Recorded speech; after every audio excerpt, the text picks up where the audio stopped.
अस्सलाम वालेकुम नाज़रीन, ये उस वक्त की बात है जब मशरिक़ वस्ता के हर शहर और इलाके में एक खूबसूरत और हसीन शहजादी के चर्चे आम थे। लोग हर बात में उसके हुस्न की मिसाल दिया करते थे और हर शख्स की ये ख्वाहिश थी कि मरने से पहले एक मर्तबा इस हसीन शहजादी की झलक देख ले। ना सिर्फ अवाम बल्कि बादशाह और उमराह भी इस औरत के दीदार की ख्वाहिश रखते थे। ये मशहूर हसीना इज़ा नामी मुल्क की शहजादी इज़ाबेल थी। ये वो दौर था जब हज़रत सुलेमान अलैहिस्सलाम की वफात हुए कई साल गुजर चुके थे और बनी इसराइल की अजीम सल्तनत दो हिस्सों में बट गई थी। शुमाली इलाके में इसराइल और जनूब में यहूदिया, ये दो रियासतें बन चुकी थीं। इस जमाने में इसराइल पर अखीयब नामी बादशाह की हुकूमत थी, जो इसराइली सल्तनत का 7वां बादशाह था। अखीयब 918 कबले मसीह में तख्त नशीन हुआ। अखीयब भी शहजादी इज़ाबेल का आशिक था, लिहाजा उसने इज़ाबेल से शादी कर ली। इज़ाबेल एक खूबसूरत और मगरूर औरत होने के साथ साथ मुशरिक भी थी। वो फनीकी बादशाह की बेटी थी और फनीकियों के देवता बाल की पूजा किया करती थी, और जबकि बनी इसराइल और बादशाह अखीयब तौहीद परस्त थे और हज़रत मूसा अलैहिस्सलाम की शरीयत पर अमल पैरा थे। लेकिन अखीयब अब अपनी बीवी इज़ाबेल की बातों में आ गया और उसने बाल की इबादत शुरू कर दी। इज़ाबेल एक चालाक और शातिर औरत थी। उसने अखीयब को इस बात पर राजी कर लिया कि बाल देवता के लिए एक मंदिर और बुत तामीर करवाया जाए, ताकि बनी इसराइल में बाल देवता की परस्तिश की इशाअत हो और लोग इस मुशरिकाना दीन पर आ जाएं। लिहाजा बादशाह ने इजराइल के दारुल हुकूमत सामरिया में बाल देवता का एक अजीम मंदिर तामीर करवा दिया। उस मंदिर में बाल का एक अजीम बुत भी बनवाया गया। बुत सोने का था और उसका कद 20 गज था और 400 अफराद उसकी खिदमत में मामूर किए गए थे। इस मंदिर के गिर्द मेले लगते थे। बनी इसराइल इस बुत के पास आकर मन्नतें मांगते थे, सोने चांदी के नजराने चढ़ाते थे और इसकी परस्तिश किया करते थे। बाल देवता की वजह से इस शहर का नाम बालबैक पड़ गया। लेकिन अब भी बनी इसराइल में कुछ लोग ऐसे थे जो मूसा अलैहिस्सलाम के दीन पर कायम थे और इस बातिल देवता की परस्तिश को नापसंद करते थे। वो अल्लाह से दुआ किया करते थे कि बनी इसराइल राह हिदायत पर आ जाए। लिहाजा अल्लाह रब्बुल इज़्ज़त ने इस कौम की हिदायत और रहनुमाई के लिए हज़रत इलियास अलैहिस्सलाम को वहाँ माबूस फरमाया।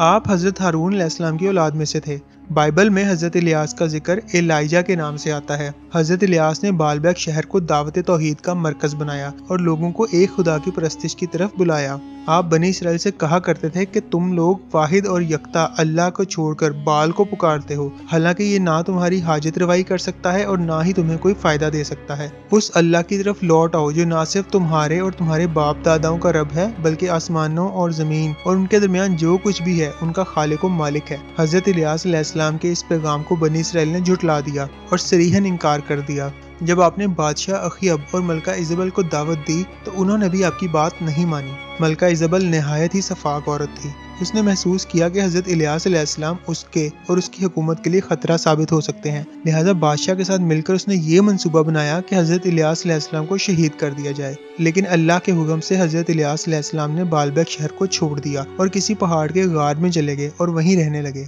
आपके जाने के बाद बनी इसराइल में कहत साली पड़ गई और 3 साल तक मुसलसल बारिश ना हुई। इस कहत साली से फसलें तबाह हो गईं और लोग एक एक बूंद पानी को तरसने लगे।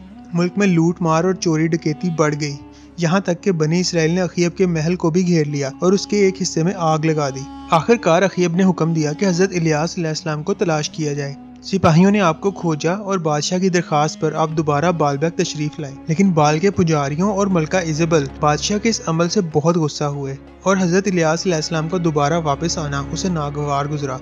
हज़रत इलियास अलैहिस्सलाम ने बादशाह और बनी इसराइल के सामने एक तजवीज़ रखी। तजवीज़ ये थी कि बाल के बड़े पुजारी अपने माबूद के नाम पर जानवर की कुर्बानी दें और मैं अपने माबूद अल्लाह के नाम पर कुर्बानी दूंगा। जिसकी कुर्बानी कबूल हो गई उसका खुदा बरहक साबित होगा और फिर पूरी कौम उसी माबूद से बारिश की दुआ करेगी।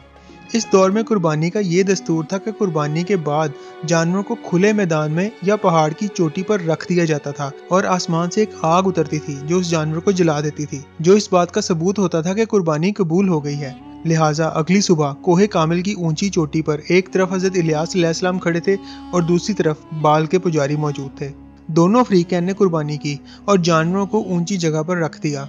बाल के पुजारियों की कुर्बानी वैसे ही पड़ी रही और वो लोग आग उतरने का इंतजार करते रहे। लेकिन जब हज़रत इलियास अलैहिस्सलाम की बारी आई और उन्होंने अल्लाह पाक से उस कुर्बानी को जलाने की दुआ की तो आसमान से एक आग उतरी और उसने उस जानवर को जला दिया। ये देखकर बनी इसराइल में शोर मच गया। बादशाह पर लर्जा तारी हो गया और हक वाज़ेह हो गया कि इलियास अलैहिस्सलाम का खुदा उनके साथ है और वही खालिक हकीकी है। लिहाजा अखीअब ने इलियास अलैहिस्सलाम से माफ़ी मांगी और पुजारियों को कत्ल करने का हुक्म दे दिया। हज़रत इलियास अलैहिस्सलाम ने अल्लाह से बारिश के लिए दुआ की। देखते ही देखते आसमान पर घटाएं छाने लगी और मूसलाधार बारिश शुरू हो गई। ये बारिश देखकर बनी इसराइल दोबारा ईमान ले आए और शिर्क से तौबा कर ली। दूसरी तरफ मलका इज़बल बुत परस्ती पर कायम रही और दिल में ये तहैया कर लिया कि वो इन पुजारियों का बदला हज़रत इलियास अलैहिस्सलाम को कत्ल करके लेगी। अपनी सफाकी और चालाकी से उसने अखीअब को फिर बहकाना शुरू कर दिया। बादशाह उसकी बातों में आ गया और दोबारा बाल की पूजा शुरू कर दी। बनी इसराइल जब बारिश से सराब हो गए और उनमें खुशहाली लौट आई तो वो भी हज़रत इलियास अलैहिस्सलाम के दीन से फिर गए और शिर्क में मुब्तला हो गए। मलका इज़बल हज़रत इलियास अलैहिस्सलाम की जान की दुश्मन बन गई। मजबूरन आपने बालबैक को खैराबाद कहा और कोहे सीना पर चले गए। बनी इसराइल खुली निशानी देखने के बावजूद अल्लाह के मुनकर हो गए। उनमें शराब नोशी, जिना, शिर्क आम हो गया और बालबैक फिर से इन बुरे कामों का मरकज बन गया। लिहाजा इलियास अलैहिस्सलाम ने अल्लाह से दुआ की कि या तो ये कौम राह रास्त पर आ जाए या इन पर अजाब इलाही नाजिल हो जाए। अल्लाह की तरफ से बनी इसराइल के लिए अजाब का फैसला हो चुका था और अब कहर इलाही का आना करीब था। इसराइल और यहूदिया की सरहदों पर वहशी कबाइल आबाद थे जो लूटमार किया करते थे, लेकिन अब उनकी आबादी बढ़ चुकी थी और वो ताकतवर भी हो गए थे। उन्होंने इसराइल पर हमला कर दिया और सारे शहर में लूटमार करके आग लगा दी। पूरा शहर तबाह बर्बाद हो गया।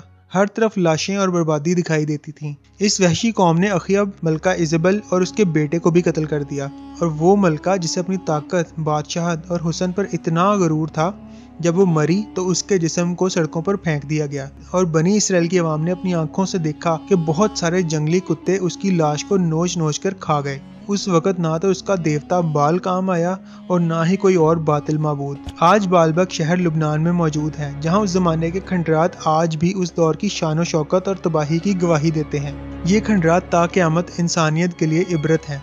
हज़रत इलियास और उनकी कौम बनी इसराइल के बारे में अल्लाह ताला कुरान पाक की सूरह अस्सफ़ात में फरमाते हैं, और इलियास भी पैगंबरों में से थे। जब उन्होंने अपनी कौम से कहा कि तुम डरते क्यों नहीं, क्या तुम बाल को पुकारते हो और उसे पूजते हो और सबसे बेहतर पैदा करने वाले को छोड़ देते हो, यानी अल्लाह को, जो तुम्हारा और तुम्हारे पहले बाप दादाओं का परवरदिगार है। तो उन लोगों ने उनको यानी इलियास को झुठला दिया, सो वो लोग दोज़ख में हाजिर किए जाएंगे। हाँ, अल्लाह के चुने हुए बंदे मुब्तलाए अजाब नहीं होंगे और उनका जिक्र खैर बाद में आने वालों में बाकी रखा जाएगा। तो नाज़रीन, ये थी आज की वीडियो। उम्मीद है ये वीडियो आपको पसंद आई होगी। अगर वीडियो आपको पसंद आई है तो प्लीज़ इसको लाइक कर दें और चैनल को सब्सक्राइब कर दें। इंशाल्लाह आपसे किसी और वीडियो में दोबारा मुलाकात होगी। तब तक अपना बहुत ख्याल रखिएगा। अल्लाह हाफिज़।